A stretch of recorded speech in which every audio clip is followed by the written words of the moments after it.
My name's Tyrone Proctor. I'm an original soul trained dancer. I've been dancing professionally for about since 1973. My dance form of choice would be whacking. Whacking started on the West Coast in the early 70s by the gay community. It was done to disco music. The difference being between the East and West Coast is that the West Coast was primarily done with a lot of beats. The East Coast is done primarily with a lot of feeling. It was done in the 70s through till about the late 70s. I don't know what else to tell you about the dance, other than it's a dance that was based on three principles. It was based on the, how can I say, the music, which was primarily underground disco. And there's a difference between disco and underground disco. Disco would be the disco you would hear on the radio, which would be the YMCA. I'm not talking about that kind of disco. I'm talking about the underground disco, which would be Quartz, Beyond the Clouds, Voyage, things like that, Magic Bird of Fire, those things. Those were some of the major elements. The other major elements is that they picked up on the stars of the 40s, the movie stars of the 40s, such as Greta Garbo, Marlene Dietrich, what's her name, Marilyn Monroe, and some of the other beauties that were then. What they did was they took the black and white photos where they were doing that, and the poses that they did, they recreated them. The other form was just the drag queen shows. They took what they saw the drag queens do on stage and they put it downstage. The music was generally, even though it was fast, they sped it up even faster. Some of the icons of the music would be Lamont Peterson, Arthur, Tinker, Andrew, Billy, Michelangelo. There are others like Gary Keys, John Pickett, Blinky, Mickey. It's a lot. It was popularized also in the straight community by lockers, and the lockers referred to it as a dance form called punking. Punking and whacking are basically the same thing. What punking is that punking is a straight person's version of the gay dance that you know as whacking. I'm ready for the questions.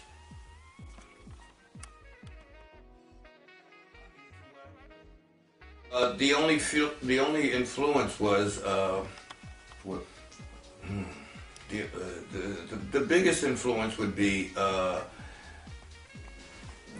the lockers. How can I say this? Or people that did lock. They saw the dance, they took the dance, and they made it their own. Other than that, there is no difference. It's easier for a locker to do whacking because some of the elements are the same, but it's a whole separate issue. What some of them did is they went in and they saw the dance and they redefined it for themselves. They did what they wanted to do to it. They took it and they modified it a little bit, changed it slightly. What people should do and what they shouldn't do in whacking. I think the first thing that people mistake whacking for is more dance, and it's a little bit more theater. So what they need to learn how to do is they need to learn how to control their bodies more. The other thing is the musicality of it. They have to learn the rhythm. They have to learn the timing. They have to learn how to move. They have to pay attention to the music. I always say, if you don't understand the music, you'll never understand the dance. Thank you. with this dance, it's really difficult to explain it to people because they'd have to see it and they'd have to see it done. But there's so many different versions of what's done and people don't understand what's happening. The way that I perceived the dance, the way that I did it in 73, 74, 75, was that I took it as just this. The dance, to be basic, you have to make people see what they hear. So if the beats are going bop, bop, bop, bop, bop, bop, then that's what you do. But you have to also have more control. The wrist action is about 85% there only because you can do a lot with your hands. Your hands have a lot of emotion in them. You can emote a lot of emotion with them. So we've used that. The arms are more or less your rhythm. Your body will, the whole center of your body will place you where you need to be. Most people, when they do it, they'll go boom, boom, boom, boom, boom.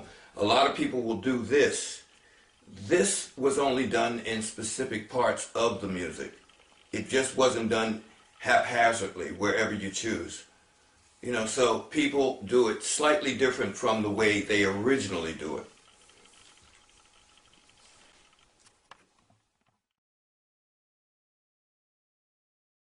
More active. The way that whacking changed from its conception, from what I remember my first time going to a club and actually seeing them start doing something called posing, which was done to, I think it was Masterpiece, which went boom, boom, boom, boom, boom, boom. And I walked in the club and I saw everybody go boom, boom, boom, boom, boom, boom. Then, as me being on Soul Train, I noticed a gentleman by the name of Lamont Peterson would always use more arm and leg action.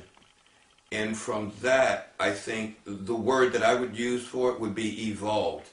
What also changed it is that the music, because we're talking about the early 70s, so back then it was more funk.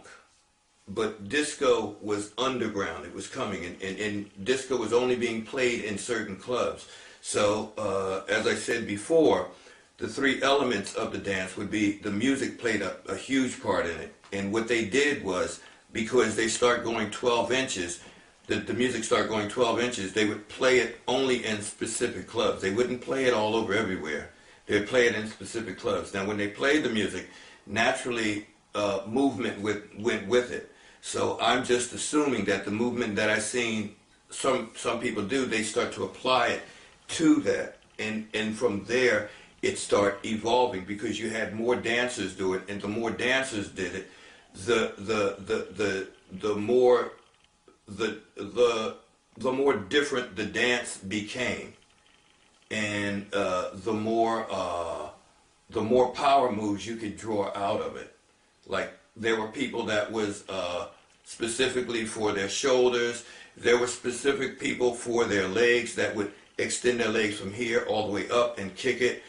The one thumb of rule through all of this is that everything that they did was beat orientated. You had to be on the beat. If the beat went boom, boom, boom, boom, boom, boom, then that's where you went. You went boom, boom, boom, boom, boom, boom. You also have to understand that when they made this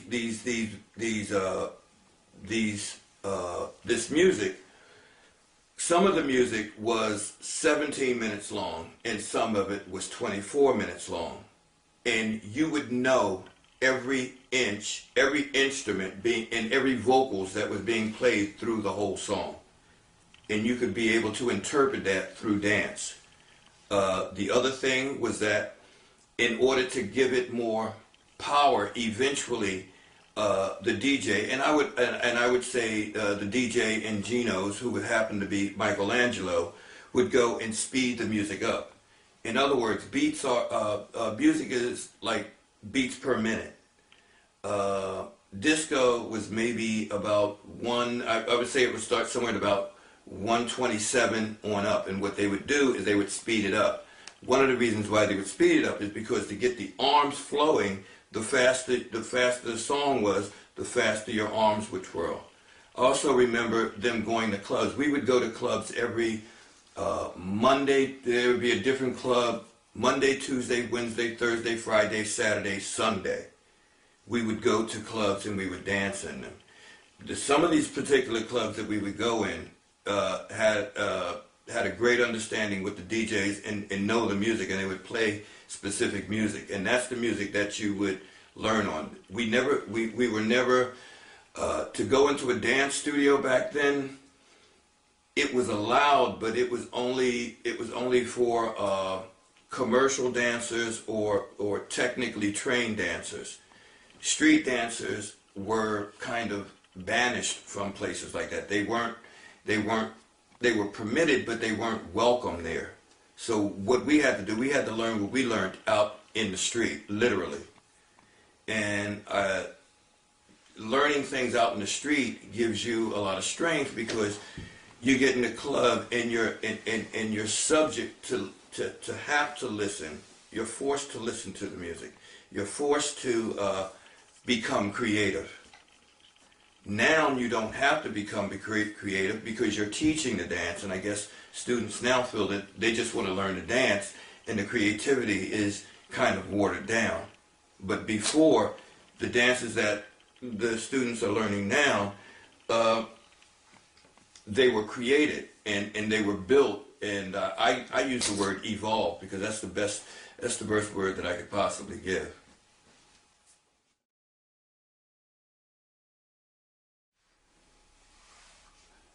Was other types of dance influenced by whacking? I am quite sure that all of that took a play. You have to understand, when you create with what you know and what you have, and you use your experience to make. So I'm sure that at some point, because when they were in the clubs, they were doing backflips, they were doing cartwheels. At some point, maybe in junior high school, maybe in elementary school, they were doing cartwheels. So what they knew, they start applying that. When they would sit there and they would watch movies like Gentlemen Prefer Blondes, and they would see how Marilyn would have her hands and how this would flow, they would apply all of that to the beat of the music. You know what I'm saying? Very important for people to realize that creativity plays an awful lot in all of this. And the best time for you to create is when you have freedom. That's the best time. That's the best time when it comes out. And you have a good when you have a good sense of center, when you have a good sense of who you are, then that's when you can create. And then that's when the creation comes out. And then you have followers that come and say, I like that, I want to do that. And then they embellish on what you've done. And for whacking, just like any other style of dance, it was no difference. You would see one person do one thing, and then the other person would gravitate to that. As I said before, just to make a long story short, to go back to the original question, you know, if you're in junior high school or high school and you've taken modern dance and you have stretch, or if you've taken karate, you will use those elements with what you know and apply it to what you're doing. And I'm quite sure that all of that took and played a huge part in whacking, because the lines were created. You know, when you start dealing with ballet, when you start dealing with the karate and all of that, that gives you what is it? What would you say? Influence. That would give you I just had the word in my head. That would give you discipline, so that you could create lines. And through those lines, if you were technically trained, it was real easy for you to hit them, because you would know how far to extend your arm. But for the laymen that were just coming in and watching this, they would duplicate this. Now, it may alter and change at the same part, but there are rules and regulations to everything. Thank you very much. You're asking me, is the feeling different in general, and is the feeling different between a man and a woman? Interpretation is a wonderful thing. Through what a person does when they dance, their interpretation of what they do is their own feeling, is their own truth. It's like if you did whacking, you could never do whacking like the girl standing next to you, because that's you. And the one thing that was made quite clear in this dance is that they were a couple of things that were made clear in this dance is that, first of all, it was never a competitive dance, and that it was always an individual dance, because the more of the individuality that you brought out, the better the dance looked. The difference between a man and a woman, in the beginning, there were no women doing it. The first woman that I ever seen even attempt to do it was Toni Basil. And after that, later on came other people like Anna Sanchez and Dallas and other people like that. But in the beginning, when it was there, when it was Lamont, Blinky, no, it was just them. They did it, and they did it their way, which was ultra, some of them were ultra feminine. The dance is done when you watch a Mickey Lord do it. Mickey Lord will twirl his arms, and every time he twirls, it has a lot of power. Mickey Lord influenced me to sit there and develop the dance. That's how I got involved, is by watching him and seeing all the power that he had from his arms to the rhythm of the music that was being played. Let me say one thing about the music and the dance. This dance was created in the gay community, in clubs and discos. Soul Train has had a huge part in I will say promoting dances. Soul Train, you know, they some dances were born on Soul Train, but a lot of dances were brought on Soul Train. Locking was brought to Soul Train. Popping was brought to Soul Train. The robot was brought to Soul Train. Whacking was brought to Soul Train. They weren't created there. They were all brought to the show. I don't know if any of you viewers are aware of this, but the bump that they did, the bump was brought to Soul Train. There was a dance called The Point, and because it was a nationally syndicated show, it opened up doors so that other people can view. Now, the strange thing about it is that when you were doing what you were doing in a club, the music was straight up and up underground disco. But once you got on Soul Train, the music kind of changed, because in the beginning it was more funk and soul, and eventually it evolved into disco. So you'll see people make an attempt to try to whack to this, to funk and soul, but the original source of the dance, the music, was disco. I just wanted everybody to know, because I wanted to clarify that, because a person came up to me and spoke to me about the Soul Train and the music and all of that. Thank you very much.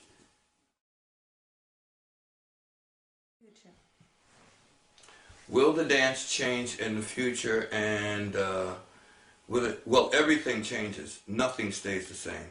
Nothing. Absolutely nothing. I would want, because I'm old school, I would want it to be disco, but that's just me. I was raised that way. I'm not going to change, and I'm not going to alter my mind. But because I feel like that, that doesn't justify the fact that it should be. You know, I give this dance to young people freely. The only thing that I can give to them is the dance and the direction and the guidance of the dance. What they do in the history, what they do with it, it's up to them. I can only tell you how the dance was originated, what it was originated on. You need to know that. You need to have an understanding of that. Once you have an understanding of that, then if you choose to do what you do, that's completely up to you. You know, for me, personally, the dance fits disco. Now, other people have danced to house. Other people have danced to soul music. They've danced to Prince. They've danced to all kinds of things, and they whack. And if you want to do that, you know, I can't stop you. It's a wonderful thing. At least you're doing the dance. But for me, I'm old school, and it's going to be rather difficult for me to, you know, I wouldn't be forthcoming to say that I would. My preference would be disco, because that's the way I learned it. You know, I'm sorry to say, but no, individuals, I hope they learn the history of the dance first, and then I hope they learn the dance, and then once they have those two things, if they choose to do what they do, then it's up to them. At least they understand the dance. That's the first thing that I would say. And the history is very important. The history should come from historical people. That's why it's history. You know, I wouldn't go to somebody that taught somebody that somebody taught somebody else. I wouldn't do that. People can, but I would go to the source, because they're there and they're available. As I said, I'm here to give you the history, direction, and guidance if anybody needs it, and I'm more than happy to do that. But when you start going to other people and they start giving you the only thing that they can give you, which is an opinion, because they weren't there. So if somebody was there, let's just say somebody is teaching this, and they got it from somebody else and somebody else, and they understand the history. If they did that, and they listen to this person and that person, the only thing that they could possibly give you is their opinion, because they're taking what they've gotten from that person, and they're telling you that's the history. I think that's wrong. I think that you can sit there and you can get something from this person and that person, and then you can conclude yourself if it's accurate or not. But to sit there and say that's history, no, you have to go to the source. If I wanted to learn locking, I would go to somebody that I know, like Tony Gogo, Don Campbell, Fluky. I would go to one of them. Shabadoo, I would go to one of them because I know they're locking. I wouldn't go to Shabadoo's third partner that was teaching, blah, blah. I just wouldn't do it, because I wouldn't feel that I'm getting the soul of the dance. That's why I often tell young people, you have to do your homework. Same thing about hip-hop, same thing about Vogue, same thing about it. That's why the confusion is here, because they settle for they settle for whatever's there. And then when they hear what they hear and they disagree with it, then all of a sudden there's a big hoopla. But the truth is the truth, and the truth is going to set you free. Trust me. The number one problem that I see with whacking or any dance is that they don't do their homework. They don't do the research. That's the only problem. That's the biggest problem. Because if you have a person that, take locking for instance. If you have a person like Don Campbell, and you know that he's here, the most that you should be able to try to do is contact him about the dance that he created, opposed to going to 8 other people and finding information from them and then going to him and then thinking, well, you know, that's not what I heard. If you got it from the source, you got it from the source, whether you like it or not. Because when it comes to dance, you're going to hear a lot of things that you want to hear, and you're going to hear a lot of things that you don't want to hear. But the truth is the truth. You know what I'm saying? I don't live outside my truth. My truth is right here. It's in me. I can't speak about anybody else, and I would never try to. The only thing that I can do is I can only try to teach what I've lived through. Because when I teach you what I'm teaching you, I'm not only teaching you a dance. You have to understand, this is my life. I'm giving you a huge part of me. Not somebody else. Not somebody else. And you have to also understand that this is my truth. It might not be Shabadoo's, it might not be somebody else's, but it's mine. When you go to Shabadoo, you'll hear his truth. You see what I'm saying? And you should take that. And then it's up to you to decide what you feel is right and wrong. Because I can't tell you. As I said, I can't tell you who to talk to. It's your thing. Do what you want to do.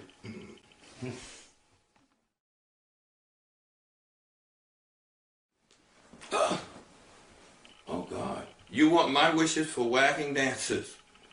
I'll tell you like Don Cornelius tells you, I wish you love, peace, and soul. Good night.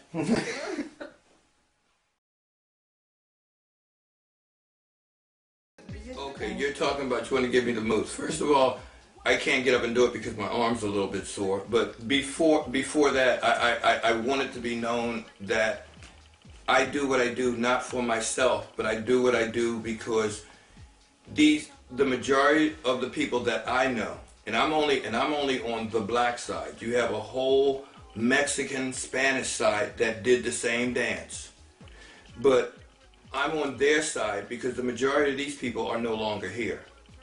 You know, I was the first person to even bring up the name Lamonte, Mickey, Blinky, Andrew, Arthur.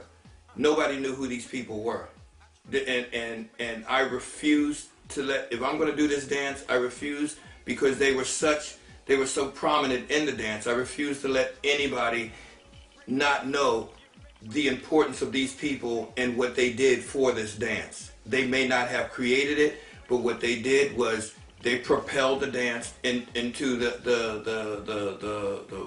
hemisphere. You're talking about a group of dancers, and this is how good they danced. They were so good they danced at a club called Gino's, which is at Santa Monica and Vine, if I'm not mistaken, and I might be mistaken, but it was around there in a what is it? A mall. What they call those little malls? Strip mall upstairs, and it was Tony Basil that got them the job, and there were people that came and watched them just dance on the floor, and by the next week they were in Vegas on Diana Ross's show. That's how good these dancers were. And there are dancers that come and go. They are they are talented, and they are there are great dancers, but there are dancers that fall in the category of one in a lifetime, or I would say a one in a generation or one in a decade, that when you see them dance, you're just in complete awe. I think I've been blessed to have witnessed about 4 of them. One of them is Don Campbell. He created it. The other person was Tinker. And there's 2 more.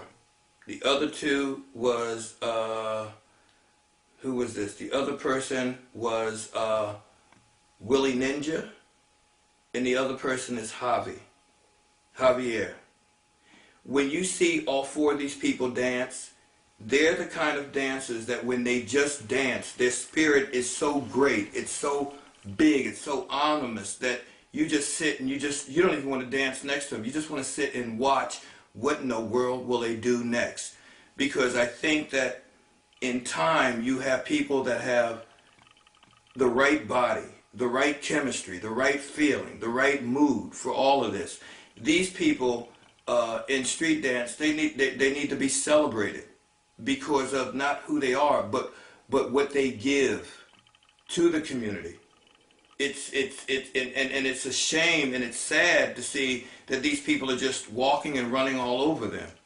You know, it's a sad thing, because if we don't start communicating, if we don't start showing ourselves love, and when I say love, I mean we can agree to disagree, but that doesn't mean that I can't work with you. Because you can have a job and work with people all day long that you hate, but you still go up there and you still work with them. You know, I think dancers now take things a little bit too personal, and they can't do that because that's all that they know. And you have to understand this is a business. So you have to learn how to work with people, and you have to allow people to have their viewpoints and everything else. You cannot like them, of course you can. You have that right. Hate them if you want. But understand the people that you're hating are the ones that may be able, if you come together, might give you some huge opportunities in terms of money, financial status. You never know. So don't do what is spite your face don't do that. That's not a good thing, because the same people that you meet going up probably be the same ones going down. You know what I'm saying? And again, I'm not saying that you have no right to not like nobody. If you don't like somebody, if somebody did something to you, you have every right to be mad, hate them. But remember that it's not personal. You don't personally live with these people. You shouldn't care about them. The fuck, you know, all you want to do is in this business. Hopefully, get your money and go on to the next and go on to your next thing. You know, that's an important element. The other thing is for dancers, we need to support ourselves. You know, I think that we're the most physical in the entertainment business and the least respected. And the amount of talent, the amount of creativity in this world in just street dance is enormous. And if we don't come and embrace that, and I just know this because I'm in Russia now, and I just judged a battle where I only had an hour and a half with these students, and some of these students that were in the battle were they got it, and it's a very difficult for them to get, and this is just in one session. So you can't tell me that greatness isn't out there. Greatness is out there and everywhere, but one thing that we miss in our element, in our dance, in our small dance community, is the word support. We don't support each other. We need to support what we do, how we do, and when we need to do it. We need to encourage people. We need to encourage teachers, dancers, students, everybody. You know, if you go to a class, let's just say, for example, you go to Switzerland and Benny Ninja's teaching, okay? And you have 35 people in the class. And Benny is tearing it up, making you work, making you walk, and I know he will. Trust me. That's one man that'll let you have it quickly.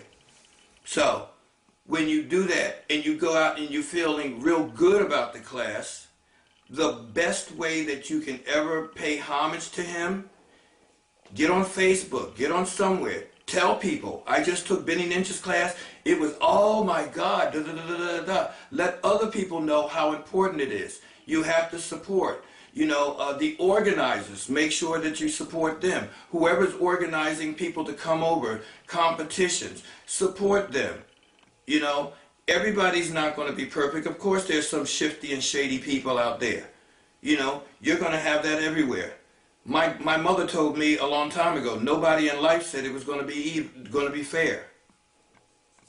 But the one thing that you've got is you've got the intelligence enough to know who is and who isn't. And if you don't, then you do what I told you to do before. You got to do research. You got to do homework. There are people out there that do what they do for the love of this sport, which is called dance. And I do call it a sport. You know, all of us out there, you know, we're dancing our little hearts out, and not one of us have got insurance. You know, I love Marjorie, and I'll do whatever she can. She's a perfect example. She has cancer. We need to support her. You need to go around the world and give and maybe give I don't know, a benefit for her. You know, she's come to your country, she's come to a lot of countries, and she's given of herself. You know, we need to care about ourselves. We're the only ones here. Don't think that the world, and this is, the dance community is small. You go outside this world and it's done.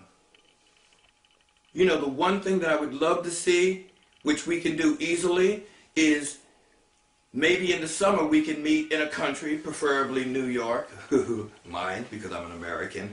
We could all meet downtown in Times Square one day, and we can all sit up there at Broadway where there are, I think they're red chairs, and we all need to take pictures. Everybody. All dancers. The ones you like, the ones you don't like, the ones you can't. And the reason why we need to do that is for historic reasons. We're now on a plateau of, this has never been done before. Never. So when you have teachers come in I didn't know how to teach whacking to begin with. I had to sit down and come with ideas to try to figure out how best to serve my constituents. And right now, I've got some of the best whackers out there. From Canada to Japan to America, I've got them. I taught them. I'm proud of that. You know what I'm saying? Because I took the time to invest my time in that. And one other thing, you need to reach one, teach one. We all need to go out there and support the younger ones. We talk about ourselves, but it's those 9, 10, 11, 12, 13, 14-year-olds that we need to start teaching. Because they're the ones that's going to carry our legacy. So while you're sitting up there worried about, oh, Tina said that, did that to me, did this, you could be in somebody's recreation center donating your time teaching these children who probably will look at you like you're absolutely out of your mind and will not like what you're doing, but showing them this stuff, because what they'll wind up doing is that you think that it's going in one ear and out, but in actuality it's staying in there. And I know this because I'm proof. The only way that I started to learn how to dance was through my cousins. And the reason why that was because my mother would have her sisters come over, and their children, which was my cousins who were older, had to go downstairs in the basement while the adults spoke upstairs. I'm the littlest one, so I'm always the one in the way. Meanwhile, they're down there doing cha-cha and doing all of these steps, and I'm all in the way, not looking at anything. And then the next thing I know, I was in junior high school in a